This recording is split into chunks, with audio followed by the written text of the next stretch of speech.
47th Infantry Katapatan Battalion dumalo sa IP Day Celebration 2024. Sa pangunguna ni Lieutenant Colonel Magno M. Apala III, ang 47th Infantry Katapatan Battalion ay dumalo sa Indigenous People Day Celebration na may temang mga katutubo at katutubong dunong, pahalagahan, pangalagaan at parangalan na ginanap sa Barangay Canlamay Gym, Ilog Negros Occidental noong 28 na Oktubre taong kasalukuyan.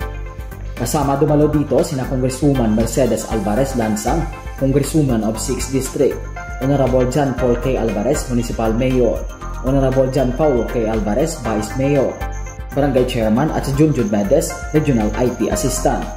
Itinatampok ang pagdiriwang na ito ang mahalagang papel ng mga katutubong grupo sa ating likas na yaman at kultura at ating tungkulin na pagprotekta sa kanila.